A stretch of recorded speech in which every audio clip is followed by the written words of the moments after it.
UP board class 12 के प्यारे विद्यार्थियों, स्वागत है रिस्पॉन्सिव क्लासेस में। साहित्यिक हिंदी का मॉडल पेपर है जो आपके 2026 में होने वाले 18 फरवरी के लिए बहुत ही इम्पोर्टेंट मॉडल पेपर है, क्योंकि इस मॉडल पेपर से आपके बोर्ड परीक्षा में बहुत सारे क्वेश्चन फंसेंगे।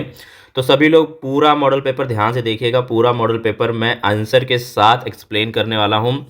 तो बच्चों, मैं आपको बता दूं, आपको जो समय मिलेगा 3 घंटा 15 मिनट में आपको पेपर पढ़ने के लिए निर्धारित किया गया है। 15 मिनट में आप पेपर अच्छे से पढ़ेंगे। और इस प्रश्न पत्र में बच्चों 2 खंड है, दोनों खंडों के सभी प्रश्नों के उत्तर देना अनिवार्य है। आपका पूर्णांक साहित्यिक हिंदी का 100 अंक का होता है। तो चलिए हम स्टार्ट करते हैं खंड का वाला प्रश्न। उससे पहले सभी लोग वीडियो को लाइक कर लें, चैनल को सब्सक्राइब कर लें। चलिए खंड का में बच्चों हम देखेंगे, निम्नलिखित बहुविकल्पीय प्रश्नों के सही विकल्प चुनिए। तो मैं आपको बता दूं, जो खंड का है, खंड का जो प्रश्न संख्या पहला है बच्चों, पहला प्रश्न संख्या और दूसरा प्रश्न संख्या, इसमें 5-5 एमसीक्यूज आते हैं गद्य साहित्य से, काव्य साहित्य से। तो कुल मिला के आपके 10 एमसीक्यूज आएंगे, यानी 10 बहुविकल्पीय प्रश्न आएंगे बच्चों। और ये 10 बहुविकल्पीय प्रश्न हम आपका पूरा का पूरा सही करा देंगे अगर हमारी वीडियोस को फॉलो करेंगे। तो बच्चों, यहाँ पे आपका पहला प्रश्न है, निम्नलिखित बहुविकल्पीय प्रश्नों के सही विकल्प चुनिए। पहला प्रश्न है पहले का बाण भट्ट की आत्मकथा के लेखक हैं। बाण भट्ट की आत्मकथा के लेखक हैं महावीर प्रसाद द्विवेदी, हजारी प्रसाद द्विवेदी, रामचंद्र शुक्ल और अज्ञेय। तो बिल्कुल बाण भट्ट की आत्मकथा किसके द्वारा लिखी गई है? हजारी प्रसाद द्विवेदी के द्वारा लिखी गई। ऑप्शन नंबर दूसरा यहाँ पे सही हो जाएगा। पहले का खा वाला प्रश्न है, शिक्षा का उद्देश्य निबंध के लेखक हैं। बहुत ही इंपॉर्टेंट प्रश्न यहाँ पे आ गया है बच्चों, कई बार मैंने ये प्रश्न को लिया है। शिक्षा का उद्देश्य निबंध के लेखक हैं भारतेंदु हरिश्चंद्र जी, संपूर्णानंद, मोहन राकेश, राय कृष्णदास। तो शिक्षा का उद्देश्य निबंध के लेखक है संपूर्णानंद। ऑप्शन नंबर दूसरा यहाँ पे आपका सही हो जाएगा। गा वाला प्रश्न है बच्चों, कल्पलता निबंध संग्रह है। कल्पलता निबंध संग्रह है कन्हैयालाल मिश्र प्रभाकर का, हजारी प्रसाद द्विवेदी का, वासुदेव शरण अग्रवाल का, हरिशंकर परसाई। तो ये है हजारी प्रसाद द्विवेदी का। ऑप्शन नंबर दूसरा सही हो जाएगा। घा वाला प्रश्न है बच्चों, आनंद कादम्बरी पत्रिका के संपादक थे। आनंद कादम्बरी पत्रिका के संपादक थे प्रताप नारायण मिश्र, बद्री नारायण चौधरी प्रेमघन, बाल कृष्ण भट्ट और भारतेंदु हरिश्चंद्र। तो आनंद कादम्बरी पत्रिका के संपादक हैं बद्री नारायण चौधरी प्रेमघन। ऑप्शन नंबर दूसरा यहाँ पे सही हो जाएगा बच्चों। चलिए हम अंगा वाला प्रश्न देखते हैं, कुटज के रचनाकार कौन है? इंपॉर्टेंट है, ये भी कई बार पूछा गया बच्चों। कुटज के रचनाकार हैं हजारी प्रसाद द्विवेदी, गुलाब राय, डॉक्टर नागेंद्र, जयशंकर प्रसाद। तो हजारी प्रसाद द्विवेदी है। कुटज के रचनाकार कौन है? हजारी प्रसाद द्विवेदी। आ जाइए यहाँ पे देखते हैं दूसरा वाला प्रश्न आ जाता है जो काव्य साहित्य पर आधारित प्रश्न है। यहाँ पे भी आपको 5 एमसीक्यूज मिलेंगे, ठीक है। तो पहला प्रश्न है का वाला, कामायनी महाकाव्य में सर्गों की संख्या कितनी है? कामायनी महाकाव्य में सर्गों की संख्या कितनी है? तो 15 सर्ग है। दूसरा ऑप्शन सही होगा। खा वाला प्रश्न है बच्चों, सुमित्रानंदन पंत को ज्ञानपीठ पुरस्कार किस रचना पर मिला था? तो किस रचना पर मिला था? चितंबरा पर मिला था। बिल्कुल ऑप्शन नंबर दूसरा सही हो जाएगा। तार सप्तक का प्रकाशन वर्ष है। सारे मैंने क्वेश्चन रिपीटेड लिए जो बार बार एग्जाम में रिपीट हो रहे हैं। तार सप्तक का प्रकाशन वर्ष है तो 1943 है। रीतिकाल के किस कवि ने वीर रस की रचना की है? तो भूषण ने की है। प्रिय प्रवास के रचनाकार कौन है? प्रिय प्रवास के रचनाकार कौन है? तो अयोध्या सिंह उपाध्याय हरिओध है। तो इस प्रकार आपको 5 + 5 10 नंबर आपको यहाँ से दोनों क्वेश्चन से प्राप्त हो जाएंगे। और ये 10 के 10 क्वेश्चन हम आपको बोर्ड परीक्षा में फंसाएंगे। फिर आ जाइए तीसरा प्रश्न जो आता है बच्चों, गद्यांश पर आधारित प्रश्न होता है। इसमें 2 गद्यांश पूछे जाते हैं। कोई एक गद्यांश आपको अटेंड करना है और प्रत्येक गद्यांश में 5 प्रश्न होते हैं, प्रत्येक 2 नंबर का आता है। तो 10 नंबर का आपको गद्यांश से मिलता है। इसी प्रकार आपको 5 × 2 यानी आपको 10 नंबर पद्यांश से मिलेगा। तो 10 गद्यांश से आपको बच्चों मिल जाएगा, ठीक है। 10 गद्यांश से मिल जाएगा और 10 क्या मिल जाएगा? पद्यांश से मिल जाएगा। तो आपके 20 नंबर गद्यांश पद्यांश से आ जाते हैं। और दोनों में आपको एक ही करना होता है, 2 ऑप्शन में मिलता है। यहाँ पे जो हमने गद्यांश लिया, बहुत ही इंपॉर्टेंट गद्यांश लिया है, ध्यान से सुनना बच्चों। अशोक का वृक्ष भारतीय जीवन और संस्कृति का प्रतीक माना जाता है। इसकी शाखाओं पर खिलने वाले फूल न केवल अपनी सुंदरता से मन को आकर्षित करते हैं बल्कि मानवीय संवेदनाओं को भी जागृत करते हैं। अशोक के फूलों में करुणा, कोमलता, सौंदर्य का अद्भुत समन्वय दिखाई देता है। लेखक के अनुसार यह वृक्ष मनुष्य के दुख और शोक को दूर कर उसे मानसिक शांति प्रदान करता है। इसी कारण भारतीय परंपरा में अशोक वृक्ष को पवित्र और मंगलकारी माना गया है। अब यहाँ पे प्रश्न देखेंगे, उपयुक्त गद्यांश के पाठ और लेखक का नाम लिखिए। तो पाठ का नाम है बच्चों अशोक के फूल और लेखक का नाम है हजारी प्रसाद द्विवेदी। रेखांकित अंश की व्याख्या है, तो रेखांकित अंश की व्याख्या क्या है बच्चों? रेखांकित अंश में लेखक यह स्पष्ट करता है कि अशोक का वृक्ष केवल एक प्राकृतिक वस्तु नहीं है, बल्कि एक मानवीय भावनाओं से गहराई से जुड़ा हुआ है। इसके फूल मनुष्य के मन में करुणा, कोमलता और सौंदर्य बोध उत्पन्न करते हैं तथा दुख और शोक को दूर करने की क्षमता रखते हैं। ठीक है, यहाँ से आपको 2 नंबर प्राप्त हो जाएंगे बच्चों। फिर यहाँ पे तीसरा प्रश्न है, अशोक के फूलों में किन गुणों का समन्वय बताया गया है? तो अशोक के फूलों में बच्चों करुणा, कोमलता, सौंदर्य का समन्वय बताया गया है। लेखक के अनुसार अशोक का वृक्ष मनुष्य को क्या प्रदान करता है? तो लेखक के अनुसार अशोक का वृक्ष मनुष्य को मानसिक शांति प्रदान करता है और उसे दुख व शोक को दूर करता है। 5वां प्रश्न है बच्चों, भारतीय परंपरा में अशोक वृक्ष को कैसा माना गया है और क्यों? तो भारतीय परंपरा में अशोक वृक्ष को पवित्र और मंगलकारी माना गया है, क्योंकि यह अशोक को दूर करने वाला या शोक को दूर करने वाला तथा शांति प्रदान करने वाला वृक्ष माना जाता है। फिर बच्चों यहाँ पे अगर आपको ऊपर वाला अटेम्प्ट नहीं करना है, नहीं आता अच्छे से, तो आप दूसरा वाला अटेम्प्ट कर सकते हैं। कोई एक ही गद्यांश आपको अटेम्प्ट करना है बच्चों। दूसरा गद्यांश यहाँ पे, राष्ट्र केवल भूमि का टुकड़ा नहीं होता, बल्कि वह एक जीवंत चेतना है। उसमें रहने वाले लोगों की भाषा, संस्कृति, परंपराएं और भावनाएं मिलकर राष्ट्र को स्वरूप प्रदान करती हैं। राष्ट्र की आत्मा उसके नागरिकों की एकता, त्याग और सहयोग की भावना में निवास करती है। जब लोग संकीर्ण स्वार्थ से ऊपर उठकर समष्टि के हित के लिए कार्य करते हैं, तभी राष्ट्र सुदृढ़ और महान बनता है। उपयुक्त गद्यांश के पाठ और लेखक का नाम लिखिए। तो पाठ का नाम है राष्ट्र का स्वरूप और लेखक का नाम है वासुदेव शरण अग्रवाल। रेखांकित अंश की व्याख्या क्या है? रेखांकित अंश में लेखक स्पष्ट किया है कि राष्ट्र की वास्तविकता शक्ति उसके नागरिकों में निहित होती है। जब नागरिकों में आपसी एकता, त्याग और सहयोग की भावना होती है, तभी राष्ट्र जीवंत और सशक्त बनता है। केवल भौगोलिक सीमा राष्ट्र की पहचान नहीं होती, बल्कि नागरिकों के चरित्र और भावनाएं ही राष्ट्र की आत्मा होती हैं। लेखक के अनुसार राष्ट्र किसे कहते हैं? तो लेखक के अनुसार राष्ट्र केवल भूमि का टुकड़ा नहीं, बल्कि भाषा, संस्कृति और परंपरा भावनाओं से बनी एक जीवंत चेतना है। राष्ट्र को महान और सुदृढ़ कौन बनाता है? तो नागरिक जब संकीर्ण स्वास्थ्य से ऊपर उठकर सामूहिक हित के लिए कार्य करते हैं, तब राष्ट्र महान और सुदृढ़ बनता है। प्रस्तुत गद्यांश में लेखक ने राष्ट्र के किस स्वरूप पर प्रकाश डाला है? तो लेखक ने राष्ट्र के आध्यात्मिक और सांस्कृतिक स्वरूप पर प्रकाश डाला है, जिसमें नागरिकों की एकता और नैतिक मूल्य प्रमुख है। फिर आपका बच्चों चौथा प्रश्न आएगा, जो पद्यांश पर आधारित प्रश्न होगा, और यहाँ पे 2 पद्यांश पूछे जाएंगे। प्रत्येक पद्यांश में 5 प्रश्न, 5 गुणे 2 यानी 10 नंबर का आपको पद्यांश भी आ रहा है। मैं नीर भरी दुख की बदली, स्पंदन में चिर नीर होता, पल पल में आकुल पीड़ा, क्षण क्षण में करुण कथा है, जो पीड़ा मेरी अंदर है वह जग से आज अनकही है। उपयुक्त पद्यांश के पाठ और कवियत्री का नाम लिखिए। तो पाठ का नाम है मैं नीर भरी दुख की बदली और इसकी कवियत्री है महादेवी वर्मा। इस प्रकार आपको बच्चों यहाँ से 2 नंबर प्राप्त हो जाएंगे। फिर है रेखांकित अंश की व्याख्या कीजिए। रेखांकित अंश की व्याख्या कीजिए। तो यहाँ पे जो आपकी 3 लाइनें रेखांकित हैं, इनको हमें व्याख्यात करना है।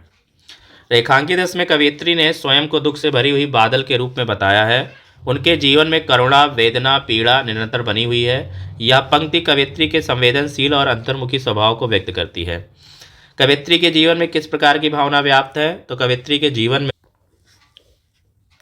जीवन में करुणा, दुख और आत्मपीड़ा की भावना व्याप्त है। कवियत्री अपनी पीड़ा को जग से क्यों नहीं कह पाती है? कवियत्री की पीड़ा गहरी और व्यक्तिगत है, इसलिए वह उसे जग से व्यक्त नहीं कर पाती है। प्रस्तुत पद्यांश में कौन सी रसात्मक भावना व्यक्त हुई है? तो प्रस्तुत पद्यांश में करुण रस की भावना व्यक्त हुई है।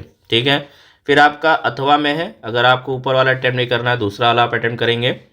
आए हो सिखावन को जोग मथुरा के तय तोपे, ऊधो ये वियोग के बचन बतराओ ना, कहे रत्नाकर दया करे दरस दीनो, दुख दरिबों को तोपे अधिक बढ़ाओ ना, टूक टूक है मन मुकुर हमारो हाय, चूक है कठोर नैन पाहन चलाओ ना, एक मनमोहन तो बसी के उजारियो मोहि, यही में अनेक मनमोहन बसाओ ना। ये आपका पद्यांश है। उपयुक्त पद्यांश के पाठ और रचयिता का नाम लिखिए। तो बच्चों ऊपर का जो पाठ का नाम है ऊधो प्रसंग और इसके कवि हैं जगन्नाथ दास रत्नाकर। रेखांकित अंश की व्याख्या कीजिए। तो ऊपर की जो 2 लाइनें हैं उसको हमें व्याख्यात करना है। उसमें है कि गोपियाँ लजाती हैं कि हे उधो, आप वियोग की बातें करके हमारे दुख को और अधिक मत बढ़ाओ। ऐसा करने से हमारा मन रूपी दर्पण टुकड़े टुकड़े हो जाएंगे, इसलिए भूल से कठोर वचन रूपी पत्थर मत चलाइए। ग वाला प्रश्न है, श्री कृष्ण ने मथुरा से किसे संदेश देने के लिए भेजा है? तो श्री कृष्ण ने मथुरा से ऊधो को संदेश देने के लिए भेजा है। गोपियाँ ऊधो से मन रूपी दर्पण के बारे में क्या कहती हैं? तो ऊधो से मन रूपी दर्पण के बारे में कहती हैं कि हे ऊधो, हम गोपियों के मन रूपी दर्पण टुकड़े टुकड़े हो जाएगा, इसलिए आप कठोर वचन रूपी पत्थर ना चलाइए। अंगा वाला प्रश्न है बच्चों, बैन पाहन शब्द का क्या अर्थ है? तो बैन पाहन शब्द का अर्थ है वचन रूपी पत्थर। पांचवा प्रश्न यहाँ पे है, पांचवे का जो है, निम्नलिखित में से किसी एक लेखक का जीवन परिचय देते हुए उनकी भाषा शैली पर प्रकाश डालिए। तो यहाँ पे 3 लेखक का मैंने लिखा है, 1, 2 और 3, वासुदेव शरण अग्रवाल, APJ अब्दुल कलाम, हजारी प्रसाद द्विवेदी। इन तीनों को आप पढ़ लीजिए। और यहाँ पे वासुदेव शरण अग्रवाल का जीवन परिचय हमने लिखा है, तो इसको पढ़ करके आप याद कर लीजिए। ये तीनों ही जो लेखक हैं बहुत इंपॉर्टेंट हैं, इसको आपको याद करना है। वासुदेव शरण अग्रवाल प्रमुख रचनाएं बताएंगे, जिसमें है राष्ट्र का स्वरूप, भारत की सांस्कृतिक कहानी, पृथ्वी पुत्र, संस्कृति और जीवन, इतिहास एवं संस्कृति, भारत की बौद्धिक परंपरा, भारतीय संस्कृति के मूल तत्व। ठीक है, फिर आ जाइए आपका खा वाला जो आएगा। खा वाला में किसी एक कवि का जीवन परिचय देते हैं, उनकी कृतियों पर प्रकाश डालना है। अधिकतम शब्द सीमा 80 शब्द है। ठीक है, भारतेंद्र हरिश्चंद्र, जयशंकर प्रसाद और महादेवी वर्मा, इन तीनों को आपको पढ़ना है। तीनों ही क्या है, इंपॉर्टेंट है। ठीक है, अब हम यहाँ पे बात करेंगे बच्चों की जीवन परिचय। तो जीवन परिचय यहाँ पे मैंने भारतेंद्र हरिश्चंद्र जी का लिखा है। यहाँ पे आप पूरा यहाँ पे जीवन परिचय पॉज करके वीडियो अच्छे से पढ़ लीजिए। ठीक है, और इनका यहाँ पे साहित्यिक परिचय भी हमने लिख दिया है। और उसके बाद रचनाएं हमने लिखी हैं। रचनाएं भारतेंद्र हरिश्चंद्र जी की हैं, काव्य कृष्ण चरित्र, रासलीला, प्रेम माधुरी, प्रेम सरोवर, प्रेम प्रहलाद, प्रबोधनी, सत्य हरिश्चंद्र, चंद्रावली, भारत दुर्दशा, नीला देवी, अंधेर नगरी, वैदिक हिंसा, हिंसा न भवती। निबंध है बच्चों इसमें कश्मीर कुसुम, सुलोचना, मदालसा, लीलावती। ठीक है, फिर बच्चों आपका एक आता है कहानी पर आधारित प्रश्न होता है। तो बहादुर कहानी के आधार पर बहादुर का चरित्र चित्रण कीजिए, या फिर पंचलाइट अथवा खून का रिश्ता कहानी का उद्देश्य पर प्रकाश डालिए। तो यहाँ पे खून का रिश्ता का कहानी का जो उद्देश्य है वहाँ पे मैंने लिख दिया है। ये पूरी कहानी आप अच्छे से पढ़ लीजिए। सॉरी, इसका उद्देश्य यहाँ पे मैंने लिख रखा है 80 शब्दों में, इसको पढ़ लीजिए, याद कर लीजिए। फिर 7वां प्रश्न आपका बच्चों आता है, स्वपठित खंडकाव्य के आधार पर किसी एक खंडकाव्य के प्रश्न का उत्तर लिखना होता है। तो आप जो भी खंडकाव्य पढ़ रहे हो उस खंडकाव्य का प्रश्न आपको अटेंड करना होगा। 5 नंबर का आता है, फिक्स है ये। अगर आप रश्मि रथी पढ़ रहे हो तो रश्मि रथी अटेंड करना, त्यागपति पढ़ रहे हो तो त्यागपति अटेंड करना, श्रवण कुमार पढ़ रहे हो तो श्रवण कुमार अटेंड करना, मुक्ति यज्ञ पढ़ रहे हो तो मुक्ति यज्ञ अटेंड करना, सत्य की जीत पढ़ रहे हो तो सत्य की जीत अटेंड करना, आलोक वृत्त पढ़ रहे हो तो आलोक वृत्त अटेंड करना। फिर यहाँ से आपका खंड खा वाला पार्ट स्टार्ट होता है, 8वें का। तो खंड का में गद्यांश आता है, संस्कृत गद्यांश, और उसके बाद संस्कृत श्लोक आता है। इस गद्यांश में भी आपको 2 ऑप्शन में दिया जाएगा, कोई एक ही आपको अटेम्प्ट करना है। और उस गद्यांश को पढ़ करके उसका हमें क्या लिखना है, संदर्भ लिखना है, और उसके बाद उसका हमें अनुवाद करना है। ठीक है, तो सबसे पहले हम यहाँ पे इम्पोर्टेंट गद्यांश ले रहे हैं। ठीक है, जो है, तथा काका सर्वान पक्षिणा संबोधे अवदत्, उलूका निशास्त्रा अस्तिसा दिवा न पश्यति, राजा तु सर्वदा प्रज्ञा पालयेत, या सर्व न पश्यति सा कथ्यम राज्यम करिष्यति, अतः उलूका राजा न भवेत, काकस्य वचनम श्रुत्वा सर्वे पक्षिणा सहमता अभवन। ये यहाँ पे हमने पढ़ दिया इसका गद्यांश, संस्कृत गद्यांश। तो इसका संदर्भ क्या लिखेंगे बच्चों? प्रस्तुत गद्यांश हमारी पाठ्य पुस्तक संस्कृत के जातक कथा पाठ के उलूक जातकम खंड से ये अवतरित है। इसका हिंदी अनुवाद मैं आपको बता देता हूँ। तब कौवे ने सभी पक्षियों को संबोधित करते हुए कहा, उल्लू रात में विचरण करने वाला है, वह दिन में नहीं देख सकता। राजा को सदा प्रजा का पालन करना चाहिए। जो सब कुछ नहीं देख सकता वह शासन कैसे करेगा, इसलिए उल्लू राजा नहीं होना चाहिए। कौवे की बात सुनकर सभी पक्षी सहमत हो गए। ये इसका अनुवाद हो गया। इस प्रकार यहाँ से आपको 7 नंबर प्राप्त हो जाएंगे, 2 संदर्भ के, 5 अनुवाद के। फिर यहाँ पे अथवा में दे रखा है, अगर आपको ऊपर वाला नहीं आ रहा तो दूसरा अटेम्प्ट कर सकते हैं। तथा महर्षि दयानंद समाजे व्याप्तान अंधविश्वासान कुप्रश्चात् दृष्ट्वा दुखिता अभवत्, सा वेदानां प्रचार्याय सत्य धर्मस्य प्रतिष्ठापनाय च सततं प्रयत्नं कृतवान्, ईश्वर भक्ति स्त्री शिक्षा जाति भेद विरोधा च तस्य मुख्या शिक्षा आसन, तस्य उपदेशे समासे नियोजेतना जागृतया। तो यहाँ पे ये है इसका संदर्भ, सॉरी, ये यहाँ पे इसका गद्यांश है। अब उपयुक्त गद्यांश के आधार पे मुझे इसका संदर्भ लिखना है। तो प्रस्तुत गद्यांश हमारी पाठ्य पुस्तक संस्कृत के महर्षि दयानंदम नामक पाठ से यह अवतरित है। जिसका अनुवाद है कि तब महर्षि दयानंद ने समाज में फैले अंधविश्वासों कुप्रथाओं को देखकर दुख प्रकट किया। उन्होंने वेदों के प्रचार और सत्य धर्म की स्थापना के लिए निरंतर प्रयास किया। ईश्वर भक्ति, स्त्री शिक्षा और जाति भेद का विरोध उनकी मुख्य शिक्षाएं थी। उनके उपदेशों से समाज में नई चेतना जागृत हुई। फिर बच्चों आपका खा वाला आता है, जो पद्यांश आता है। कोई एक पद्यांश आपको करना होगा। जैसे यहाँ पे पहला पद्यांश यानी श्लोक लिख रखा है, तो इसका संदर्भ क्या होगा कि प्रस्तुत श्लोक हमारी पाठ्य पुस्तक संस्कृत के ऋतु वर्णम नामक पाठ से ये के वर्षा खंड से ये अवतरित है, जिसका अनुवाद है, घने बादलों की गर्जना से प्रसन्न होकर नदियाँ जिनके तट जल से भर गए हैं, मेघों से प्रेरित सुंदर वेग के साथ नया जल तीव्र गति से बहाने लगी है। फिर अथवा में बच्चों यहाँ पे दे रखा है, उद्मेन ही सिंधयंति कार्याणि न मनोरथ है, न ही सप्तस सिंहस प्रविशंति मुखे मृगा। तो उपयुक्त श्लोक का हमें संदर्भ लिखना है। तो प्रस्तुत श्लोक हमारी पाठ्य पुस्तक संस्कृत के सुभाषित रत्नाम नामक पाठ से ये अवतरित है, जिसका अनुवाद क्या है कि कार्य परिश्रम से ही सिद्ध होते हैं, केवल इच्छाओं से नहीं, क्योंकि सोए हुए सिंह के मुंह में हिरण स्वयं नहीं आते, अर्थात सफलता के लिए परिश्रम आवश्यक है। फिर बच्चों यहाँ पे आ जाइए, निम्नलिखित में से किन्हीं दो प्रश्नों के उत्तर संस्कृत में दीजिए। तो यहाँ पे देखिए संस्कृत के मैंने प्रश्न लिख रखे हैं, आपको दो, ये चारों के चारों प्रश्न याद कर लीजिए। चारों बोर्ड परीक्षा में पूछे गए और रिपीट हो जाते हैं यहाँ पे प्रश्न। फिर 10वां प्रश्न आपका आता है रस से और अलंकार से और छंद से। तो यहाँ पे देखिए मैंने रख रखा है वीर रस की परिभाषा और यहाँ पे अनुप्रास अलंकार की परिभाषा। ठीक है, तो यहाँ पे वीर रस की परिभाषा क्या है, जिस रस में साहस, पराक्रम, उत्साह और युद्ध संघर्ष आदि के समय उत्पन्न वीरता का भाव व्यक्त हो उसे वीर रस कहते हैं। ध्रुव तारा सा अडिग व सैनिक धनुष उठाकर दुश्मनों को चीरता, यहाँ पे वीर रस है। ठीक है, फिर अनुप्रास अलंकार, जब किसी एक पद में एक ही स्वर या अक्षर का बार बार दोहराव करके उसे सौंदर्यपूर्ण प्रभावशाली बनाया जाता है तो उसे अनुप्रास अलंकार कहते हैं। चंचल चितवन, चंचल चंचल हृदय, यहाँ पे चा चा अक्षर बार आ रहा है, तो यहाँ पे क्या है बच्चों, अनुप्रास अलंकार है। ठीक है, यह अनुप्रास अलंकार का आपका उदाहरण होगा। फिर चौपाई और हरगीतिका छंद को आपको तैयार करना है 2 नंबर का, और इनमें से किसी एक पर आपको निबंध तैयार करना है। ठीक है, ये सारे एक बार तैयार कर लो, ये फंसी जाएंगे, 5-6 तैयार कर लोगे आपका हो जाएगा। यहाँ पे देखिए मैंने भविष्य निर्माण में विद्यार्थी जीवन का महत्व मैंने यहाँ पे लिख रखा है। ये पूरी यहाँ पे भूमिका डाल करके आप इसको पढ़ लीजिए। लेकिन इसको निबंध को लिखने से पहले क्या लिखते हैं बच्चों, रूपरेखा लिखते हैं, रूपरेखा। और उसके बाद फिर हम यहाँ पे रूपरेखा में जो भी हमें एक्सप्लेन करना है, जैसे मैंने पहला भूमिका लिखा, फिर दूसरी हेडिंग हमने लिखी है ज्ञान अर्जन और भविष्य, तो रूपरेखा डालेंगे और फिर यहाँ पे लिखेंगे ज्ञान अर्जन और भविष्य, यानी जो भी आपको हेडिंग डालना है लिखना वो हेडिंग यहाँ पे लिख लीजिए। उसके बाद यहाँ से ऐसे एक्सप्लेन करते जाइए। तो भूमिका में जो मैंने लिख रखा है इसको पढ़ लीजिए अच्छे से। फिर हमने ज्ञान अर्जन और भविष्य के बारे में लिखा है, तो इसको पढ़ लीजिए हेडिंग डाल करके। फिर चरित्र निर्माण में भूमिका का हेडिंग डाल करके लिखा है, इसको आप पॉज करके पढ़ लीजिए। फिर सामाजिक और नैतिक जिम्मेदारी के बारे में लिखा है, इसको पढ़ लीजिए। फिर सफल भविष्य के लिए योजना, ये भी पढ़ लीजिए। और फिर लास्ट में हमने संघर्ष लिखा, सॉरी निष्कर्ष लिखा, यानी इसको उपसंहार भी बोलते हैं। क्या बोलते हैं इसको, उपसंहार। उपसंहार बोलो या निष्कर्ष एक ही चीज़ है। फिर का वाला जो प्रश्न आता है संधि विच्छेद, विद्यापीठ का संधि विच्छेद विद्या प्लस पीठा है। गुम्फित का संधि विच्छेद है गुम प्लस फिता, पहला वाला। और प्रेज्यते का संधि विच्छेद है प्रा प्लस एज्यते। फिर बच्चों यहाँ पे आ जाइए, जो आपका है किसी एक का विग्रह करके समाज का नाम लिखिए। किसी एक का समाज विग्रह आपको बताना है। ठीक है, तो यहाँ पे मैं आपको बता दूं,